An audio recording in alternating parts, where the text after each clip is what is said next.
نؤمن به ونتوكل عليه ونعوذ بالله من شرور أنفسنا ومن سيئات أعمالنا من يهده الله فلا مضل له ومن يضلله فلا هادي له ونشهد أن لا إله إلا الله وحده لا شريك له ولا نذير له ولا مشير له لا ند له ولا مثل له ولا مثال له ونشهد أن سيدنا وسندنا ومرشدنا ومولانا وحبيبنا وطبيبنا وطبيب قلوبنا محمدا عبده ورسوله أرسله بالحق بشيرا ونذيرا وداعيا إلى الله بإذنه وسراجا منيرا أما بعد فأعوذ بالله من الشيطان الرجيم بسم الله الرحمن الرحيم ولا تقولوا لمن يقتل في سبيل الله أموات بل أحياء ولكن لا تشعرون وقال تعالى في مقام آخر هو الذي أرسل رسوله بالهدى ودين الحق ليظهره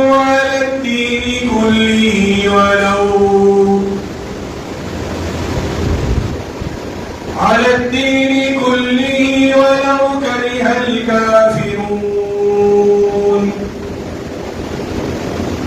وقال النبي صلى الله تعالى عليه وسلم لو كان معي نبي لكان عمر وقال عليه الصلاة والسلام إن الله وضع الحق على لسان عمر أو كما قال عليه الصلاة والسلام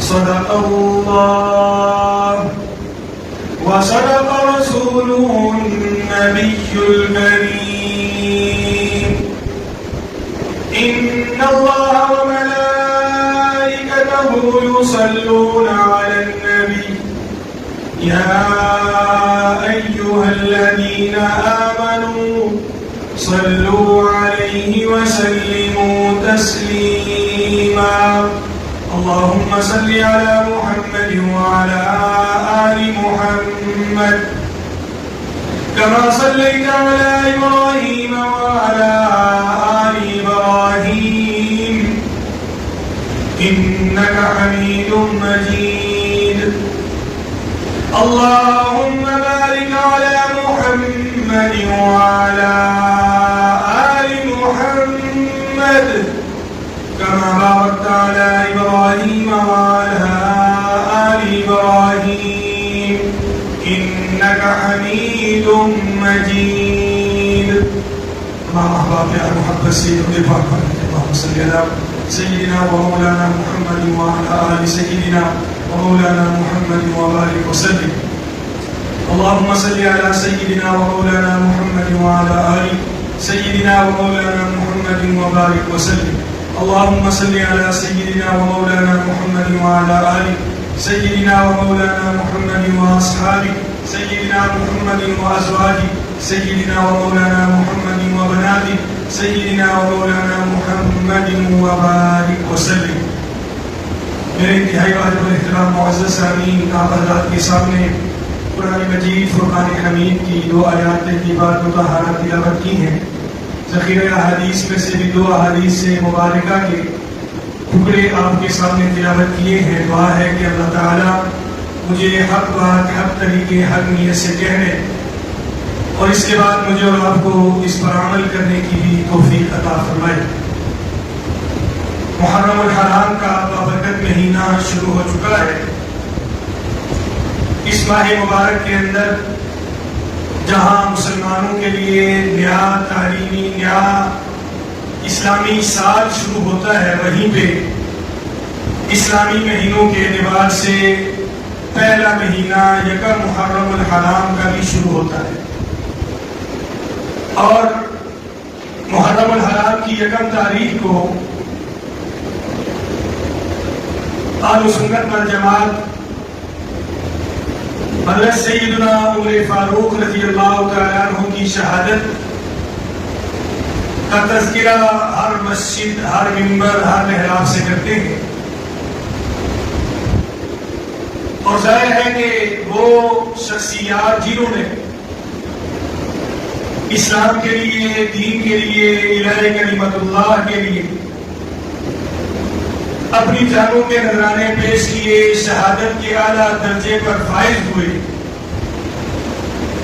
اور جو شہید کا ٹائٹل اپنے نام لے کر اللہ کے حضور پیش ہوئے، ان کا حق ہے کہ ان کو یاد رکھا جائے. ان کا حق ہے کہ ان کا تذکرہ خیر کیا جائے. ان کا حق ہے کہ قرآن کریم نے جیسے شہداء کے درجہ کو اپنے اوراق اور اپنے صفحات میں بند کیا، ایسے ہی ہم بھی ان کی شہادت کے تذکرے کو عام کریں.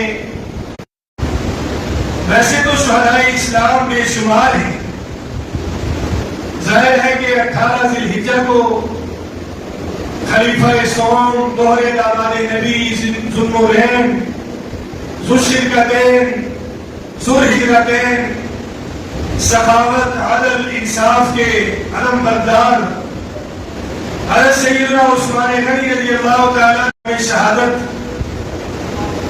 نبی، داماد علی اور 22 لاکھ مربع میل کے حکمران باور طاقتوں کو سرنگوں کرنے، چمکتے ہوئے ستارے، دمکتے ہوئے تارے اور خلفائے راشدین میں دوسرے مقام پر جن کو حیثیت حاصل ہے حضرت سیدنا عمر فاروق رضی اللہ تعالیٰ عنہ کی شہادت ہے.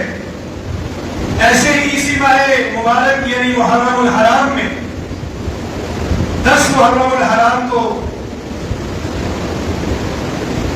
آقا دو جہاں امام الانبیاء حضرت محمد مصطفیٰ احمد مصطفیٰ صلی اللہ علیہ وآلہ وسلم کے نواسے، آپ کے جگر کے ٹکڑے، آپ کے نور نظر، آپ کے چہیتے اور آپ کے لاڈلے اور آپ کے دلارے، آپ کی پیٹھ پر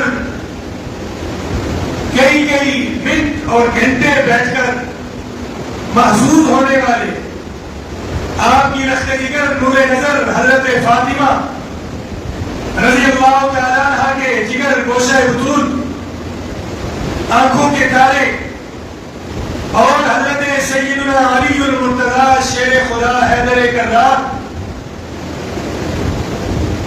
رضی اللہ تعالیٰ عنہ کے نور نظر اور آپ کے بشر حضرت سیدنا حسین بن علی رضی اللہ تعالیٰ عنہ کی شہادت بھی ہوئی. اس اعتبار سے شہادت ایک ایسا رتبہ ہے کہ جس کو حاصل کرنے کے لیے صحابہ کرام اللہ سے دعائیں کرتے ہوئے نظر آتے ہیں، اور پھر بے شمار صحابہ کرام اس شہادت کے درجے پر فائز ہوئے۔ خود آقا جہاں امام المصطفیٰ سب کے جو شہادت کے رتبے سے اوپر رتبہ، جس کو صداقت کا رتبہ کہا جاتا ہے، اس سے بھی اوپر رتبہ جو نبوت کا رتبہ ہے، اور اس سے بھی اوپر رتبہ جو امام الانبیاء کا رتبہ ہے، اس رتبے پر فائز ہونے کے باوجود اپنے سے کم رتبے یعنی شہادت کی تمنا کرتے ہوئے نظر آتے ہیں۔ وجہ کیا ہے؟ وجہ صرف یہ ہے کہ یہ جان اللہ نے دی، اللہ کے لیے قربان ہو جائے اور ہمارا نام ان شخصیات میں شامل ہو جائے جو اپنے وجود کی بھی پرواہ نہ کر کے، اپنے وجود کے ٹکڑے کروا کر، اپنے خون کو دین اسلام کی آبیاری کے لیے پیش کر کے اللہ کے حضور پیش ہوئے۔ ایسے ہی ہمارا شمار بھی ان میں ہو جائے، یہ میرے اور آپ کے نبی کی تمنا بھی تھی، یہ حضرات صحابہ کرام کی آرزو بھی تھی۔ اللہ نے شہداء اسلام کی ایسی داستان رقم کر دی کہ آج اگر ہم پورا سال شہداء اسلام پر گفتگو کرتے رہے تو یقیناً 360 یا 365 دن یہ کم نظر آتے ہیں۔ شہداء کی ایک طویل داستان ہے، صحابہ میں شہید ہونے والے، تابعین میں شہید ہونے والے، تبع تابعین میں شہید ہونے والے، اور پھر علماء کرام میں شہید ہونے والے، پھر عام مسلمانوں میں شہید ہونے والے۔ یہ 1400 سے زائد عرصہ جو دین اسلام کا ہم تک پہنچا، اس میں کتنے شہداء ایسے ہیں جن کو دنیا جانتی تک نہیں، گمنامی کی زندگی گزار کر صرف اللہ کو علم ہے یا انہیں علم ہے، وہ اپنی جان اللہ کے حوالے پیش کر کے شہادت کے درجے پر فائز ہوئے۔ انہی شہداء میں سے خلیفہ دوم بھی ہیں، خود آپ کی لخت جگر، آپ کی بیٹی اور ہماری ماں حضرت حفصہ رضی اللہ تعالی عنہ، جو آپ علیہ الصلوۃ والسلام کی بیوی ہیں، آپ علیہ الصلوۃ والسلام کی زوجہ ہیں، وہ فرماتی ہیں کہ میرے ابا یعنی حضرت عمر فاروق رضی اللہ تعالیٰ عنہ اکثر اللہ سے یہ دعا کیا کرتے تھے، اللہم ارزقنی شہادۃ فی سبیلک واجعل موتی ببلد حبیبک۔ اے اللہ، میں تجھ سے دعا کرتا ہوں تو مجھے شہادت کی موت بھی عطا فرما اور شہادت بھی اپنے نبی کے شہر میں عطا فرما۔ حضرت حفصہ رضی اللہ تعالیٰ عنہ فرماتی ہے، ایک مرتبہ میں نے اپنے ابا جان سے پوچھ ہی لیا، ابا جان آپ جو دعا اللہ سے کرتے ہیں، بھلا یہ دعا میری سمجھ سے باہر ہے کہ شہادت بھی ملے اور شہادت بھی اللہ کے نبی کے شہر میں، یہ کیسے ممکن ہے؟ تو حضرت عمر فاروق رضی اللہ تعالیٰ عنہ نے فرمایا، میری لخت جگر، میری نور نظر، میری بیٹی، کیا اللہ کے ہاں کوئی چیز مشکل ہے؟ عرض کیا ابا جان اللہ کے ہاں تو مشکل نہیں، کہا پھر میں تو اللہ سے مانگ رہا ہوں، وہی میرے لیے راستے نکالے گا۔ اور پھر زمین و آسمان میں دیکھا، آج تک تاریخ گواہ ہے، احادیث کے اوراق گواہ ہے، آج تک امت مسلمہ یہ کہہ رہی ہے کہ حضرت عمر فاروق رضی اللہ تعالیٰ عنہ وہ عظیم شخصیت ہے جنہیں شہادت کا رتبہ بھی ملا، اور ملا بھی مدینہ منورہ کے اندر، اور ملا بھی مدینہ منورہ کی مسجد نبوی کے اندر، اور مسجد نبوی میں منبر رسول کے پاس مصلی رسول کے اوپر ملا۔ سب کہے سبحان اللہ۔ اللہ ایسی دعائیں قبول کرتا ہے، اور کیوں دعا قبول نہ ہو؟ یہ وہ عظیم شخصیت ہے جو زمین پر بولتے ہیں، رب تعالیٰ آسمانوں سے قرآن نازل فرماتا ہے۔ 22 یا 24 مقامات ایسے ہیں کہ حضرت عمر فاروق رضی اللہ تعالیٰ عنہ نے آپ علیہ الصلوۃ والسلام کو رائے دی اور رائے کا اظہار کیا، اللہ نے آسمانوں سے قرآن بنا کر نازل کر دیا، قرآن بنا کر۔ آپ حیران ہوں گے، اگر پردے کا حکم نازل ہوا حضرت عمر فاروق رضی اللہ تعالیٰ عنہ کی رائے سے نازل ہوا، شراب کی حرمت کا حکم اگر نازل ہوا تو حضرت عمر فاروق رضی اللہ تعالیٰ عنہ کی رائے تھی، اور بدر کے قیدیوں کے بارے میں آپ علیہ الصلوۃ والسلام اور دیگر کبار صحابہ کرام کی رائے، اور تھی، حضرت عمر فاروق کی رائے اور تھی. اگرچہ فیصلہ آپ علیہ السلام نے کبار صحابہ کرام، بڑے صحابہ کرام کی رائے پر کیا، لیکن اللہ نے قرآن میں حضرت عمر فاروق رضی اللہ تعالیٰ عنہ کی رائے کی تصدیق کی اور اسے درست قرار دیتے ہوئے فرمایا آپ سب کی رائے ایک طرف، لیکن میرے رب کی رائے بھی وہی ہے جو حضرت عمر فاروق کی رائے ہے. میرے رب کی رائے بھی وہی ہے جو حضرت عمر فاروق رضی اللہ تعالیٰ عنہ کی رائے ہے. اسی طرح کئی مقامات ایسے ہیں کہ ادھر حضرت عمر فاروق رضی اللہ تعالیٰ عنہ بولتے ہیں، ادھر رب کا قرآن نازل ہوتا ہے، ادھر رب کا قرآن نازل ہوتا ہے. وقت نہیں کہ میں ان کو کھولوں باہر. یہ وہ عظیم شخصیت ہے جنہوں نے ابتدائی اسلام میں ہی جب 40 لوگ مسلمان ہوئے اور چھپ کر عبادت ہو رہی تھی، مسلمان اور اسلام دونوں ہی مغلوب تھے. کفار مکہ کو جیسے جیسے خبر ہوتی، مشرکین مکہ کو جیسے جیسے پتہ چلتا کہ فلاں شخص ایمان لے آیا، مسلمان ہو گیا، فلاں شخص نے محمد عربی صلی اللہ علیہ وآلہ وسلم کے دین اسلام کو قبول کر لیا، اس کے اوپر آزمائش کے پہاڑ توڑ دیے جاتے، اس کو پریشان کیا جاتا، اس کو مسائل کی چکی میں پیسا جاتا. اور آپ نے سنا انہی میں حضرت بلال حبشی بھی ہے، انہی میں حضرت خباب بھی ہے، انہی میں حضرت عمار بھی ہے، انہی میں حضرت یاسر بھی ہے، انہی میں حضرت زنیرہ بھی ہے. اللہ اکبر. جن کو اس اسلام قبول کرنے کی سزا وہ دی گئی کہ جب جب بندہ ان کے واقعات کو پڑھتا ہے، سنتا ہے، سناتا ہے، رونگٹے کھڑے ہو جاتے ہیں کہ کیسی آزمائشوں سے، کیسی تکلیفوں سے وہ لوگ گزرے. لیکن جب انہوں نے محمد عربی صلی اللہ علیہ وآلہ وسلم کے دامن کو پکڑ لیا، بڑی بڑی تکلیفوں اور مصیبتوں میں وہ سینہ تان کر کھڑے ہوئے اور انہوں نے احد احد کے نعرے لگائے. انہوں نے اپنے گھر بار کو چھوڑ دیا، اپنی آرائش اور آرام کو قربان کر دیا. وہ عظیم شخصیات ہیں جنہوں نے دین اسلام کی ابتدا جب ہوئی اس وقت اسلام قبول کرنے کے بعد ایسی ایسی قربانیوں کی تاریخ رقم کی ہے. آج جب ان کو پڑھا جاتا ہے، سنا جاتا ہے اور اس کا تذکرہ کیا جاتا ہے تو آدمی حیران ہو جاتا ہے کہ وہ کس مٹی کے بنے ہوئے انسان تھے، وہ کس دھات کے بنے ہوئے انسان تھے. لیکن میرے بھائیوں یہ بات یاد رکھو، میں اور آپ جس مٹی کے بنے ہیں وہ بھی اسی مٹی کے یعنی زمین کی مٹی کے بنے ہوئے انسان تھے. لیکن ان کے دل دماغ نے اسلام کو مان لیا، قبول کر لیا.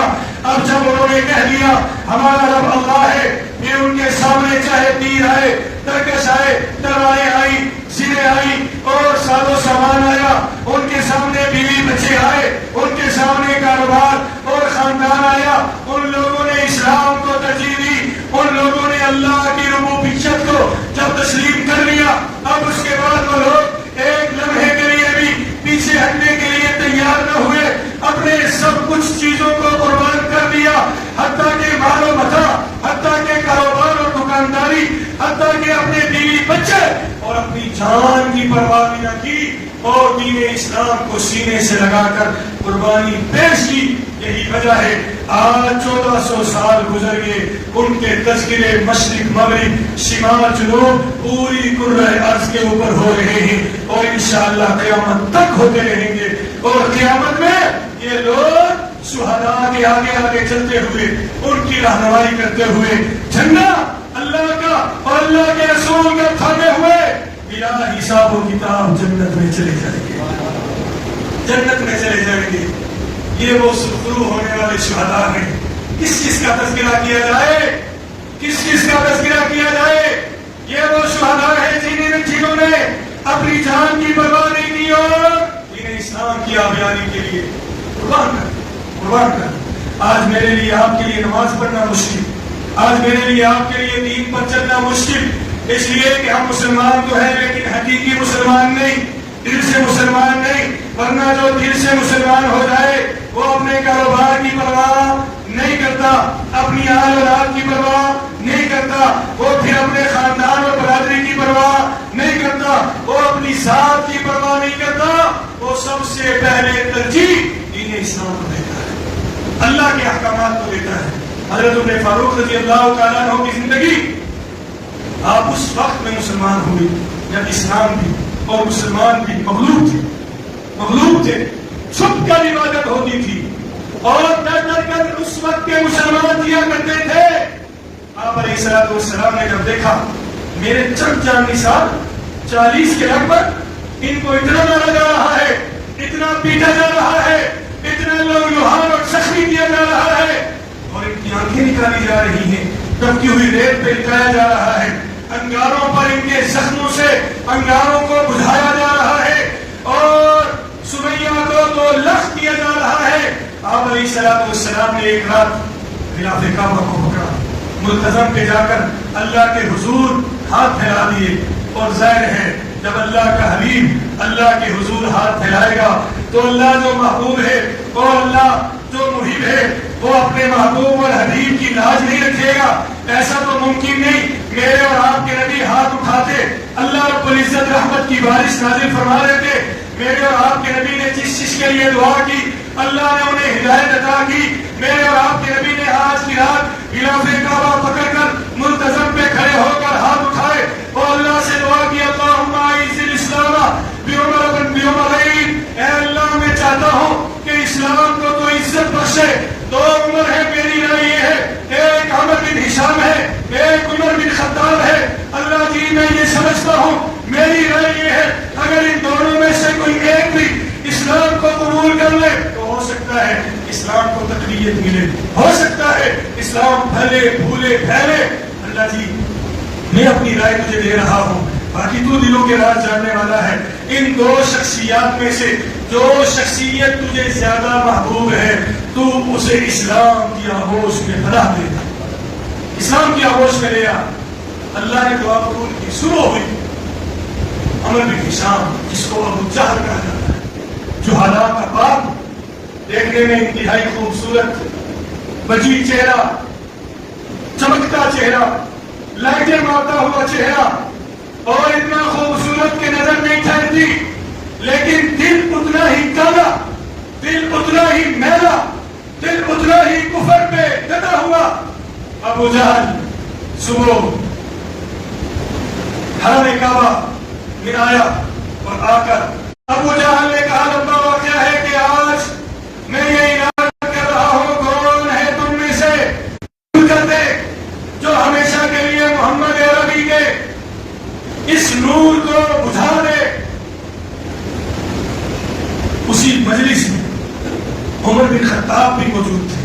عمر بن خطاب نوجوان اور ظاہر ہے باروت، اور جو بات کہہ دیتے اس پہ ڈٹ جاتے اور پھر لڑتے جھگڑنے کے لیے تیار۔ عمر بن خطاب نے کہا 2 میں سے ایک کو ان کا انتخاب اللہ نے کر لیا، ان کے علم میں نہیں ہے، یہ تو تلوار نیام سے نکال کر مکہ کی گلیوں میں گھوم رہے ہیں اور میرے اور آپ کے نبی کی تلاش میں جا رہے ہیں۔ کسی بتانے والے نے بتایا، کہاں چلے؟ کہا جی آج چراغ مصطفی کو ہمیشہ کے لیے بجھانے کا ارادہ ہے، اور میں نے قسم کھا لی جب تک اس چراغ مصطفی کو ہمیشہ کے لیے کھل نہ کر دوں اس وقت تک تلوار نیام میں داخل نہیں کروں گا۔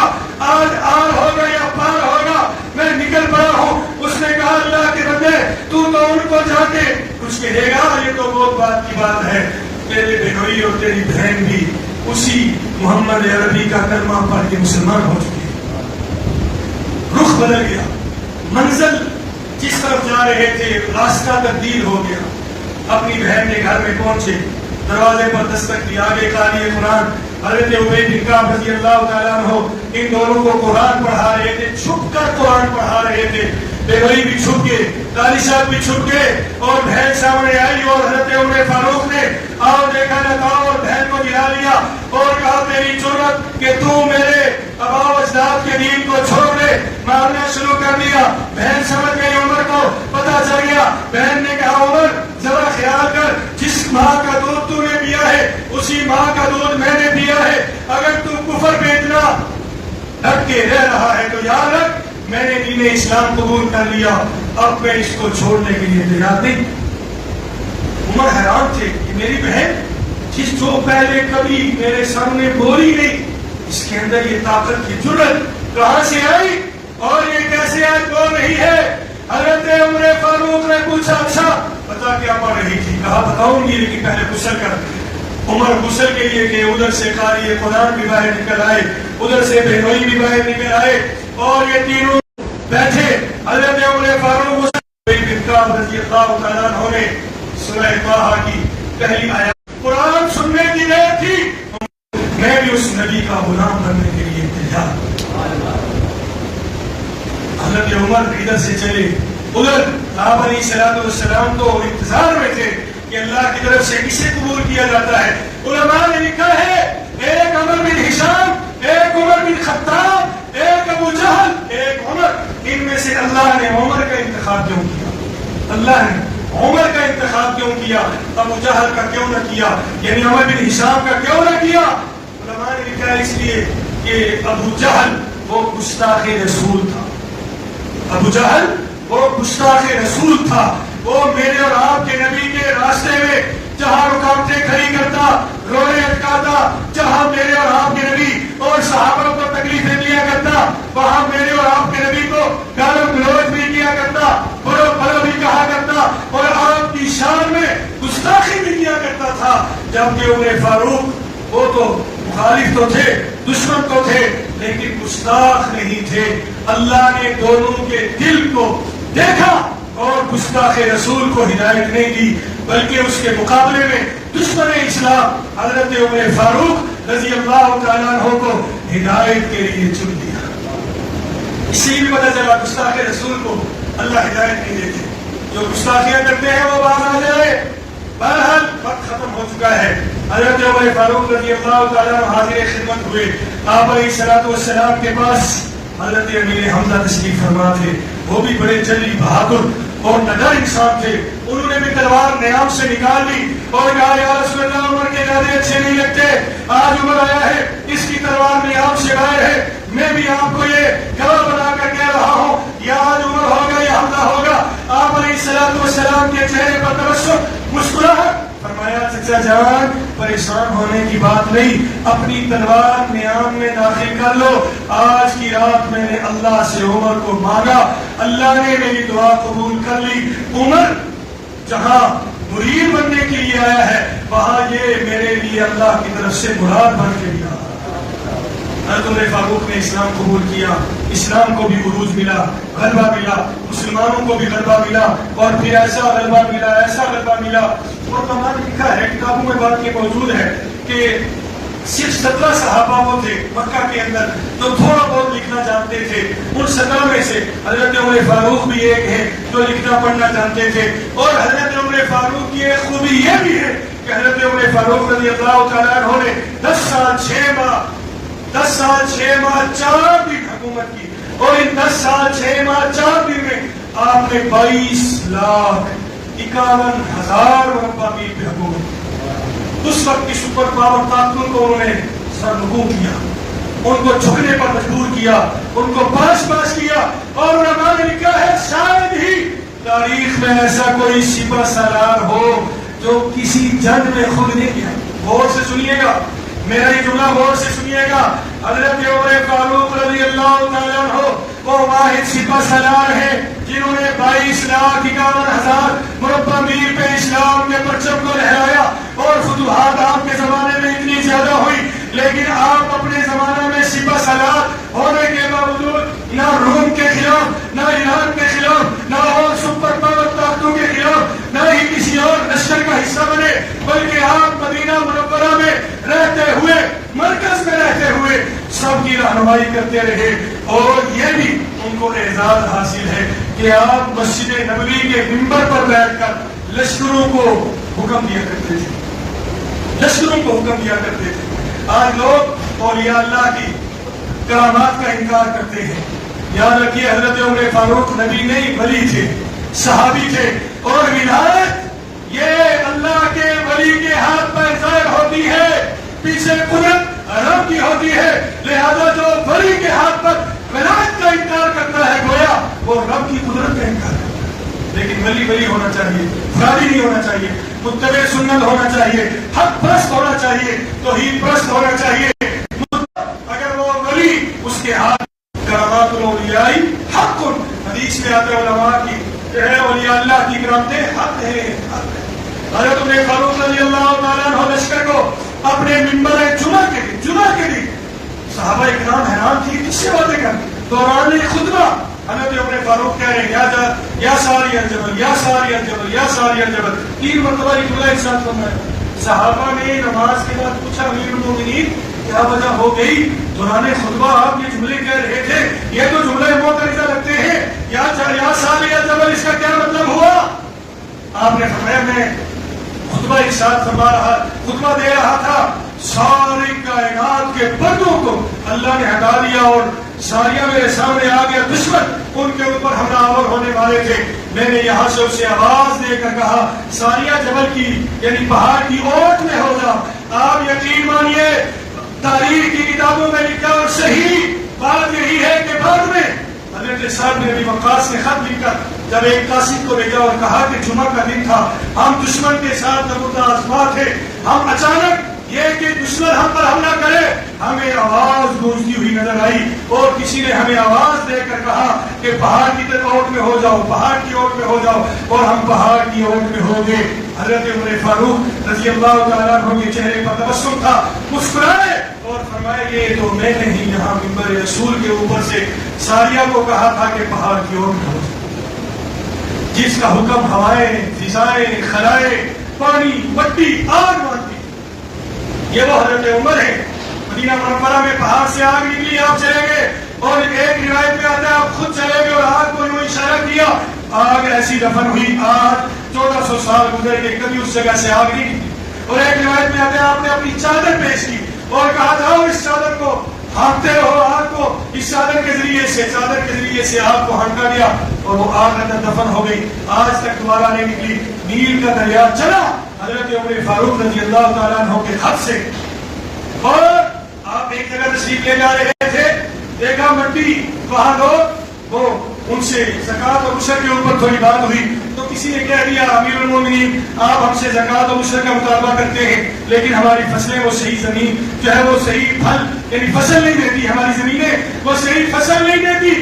حضرت عمر فاروق رضی اللہ تعالیٰ عنہ نے اپنا درہ یا عصا جو اٹھایا ہوا تھا وہ زمین پر دے مارا اور کہا اے زمین تو کیا یہ سوچتی ہے کہ تیرے اوپر عدل نہیں ہو رہا؟ تیرے دل میں فصل کو بویا گیا تو کئی اور زکوٰۃ ادا کرنا شروع کر دی. جن کا کہنا مٹی مانتی تھی، ہوا، فضا، خلا اور رب مانتا تھا. رب نے قرآن بنا کر نازل کر دیا. کئی مواقع پہ آپ علیہ السلام نے حضرت عمر فاروق رضی اللہ تعالیٰ عنہ سے مشورہ لیا اور ان کے مشورے پر عمل کیا. لہذا یہ وہ ہے جن کو یہ اعزاز حاصل ہے کہ وہ اس امت محمدی کے محدث ہیں. یعنی آپ علیہ السلام نے فرمایا ہر امت میں ایک ایسا شخص ہوتا ہے جو زمین پر بولتا ہے، اللہ آسمانوں پر اس کے بولنے کو قبول فرما لیتے ہیں، اور میری امت کا وہ شخص عمر ہے، وہ شخص عمر ہے. لہذا حضرت عمر فاروق رضی اللہ تعالیٰ عنہ نے اپنے دور میں عدل، انصاف، جود و سخا، صداقت ہر چیز کو عام کیا. یہی وجہ ہے کہ ایک ہی گھاٹ سے کتا بھی اور بکری بھی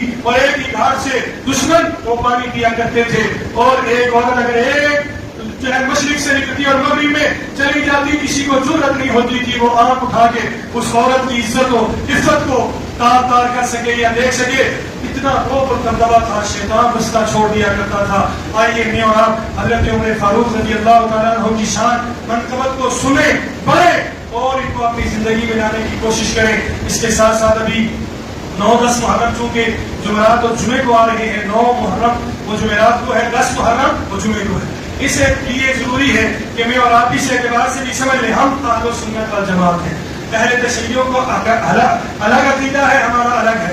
جو اہل تشیع ہیں وہ اپنے عقیدے پر کاربن رہے ہیں، ہم انہیں کچھ نہیں کہتے. ہم اپنے اہل سنت والجماعت کے بھائیوں سے ہاتھ جوڑ کر یہ التماس کرتے ہیں، یہ درخواست کرتے ہیں کہ ان 10 دنوں میں کالے کپڑے نہ پہنیں. کالے کپڑے پہننا جائز ہے، ناجائز نہیں. لیکن چونکہ یہ اہل تشیع کے ساتھ مشابہت ہے، ہمارا ان سے کوئی لینا دینا نہیں. ہم ان دنوں میں کالے کپڑے نہ پہنے، ان سے مشابہت رکھو اس لیے. باقی ناجائز کا فتویٰ میں نہیں لگا.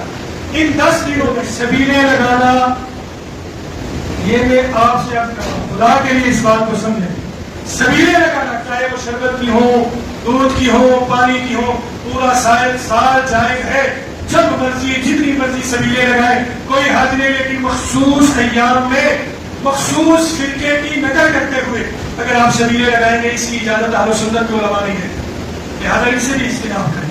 تیسری بات، اہل تشیع وہ ان دنوں میں پیٹتے ہیں، ماتم کرتے ہیں، ان کا عقیدہ ان کو پیٹنے دیں، ماتم کرنے دیں، لیکن ان کو دیکھنا، ان کی ماتم کو سننا، ان کے ماتم میں جانا اہل سنت کے نزدیک یہ بھی جائز نہیں۔ ایسے ہی ان 10 دنوں میں اہل سنت والجماعت روزے رکھتے ہیں۔ کیا رکھتے ہیں؟ روزے۔ اس سے ثابت، پچھلے جمعہ بھی عرض کیا، 2 دفعہ 10 دن میں روزے رکھتے ہیں اہل سنت، لہذا روزے رکھیں اور خود بھی رکھیں، اوروں کو بھی ترغیب دے۔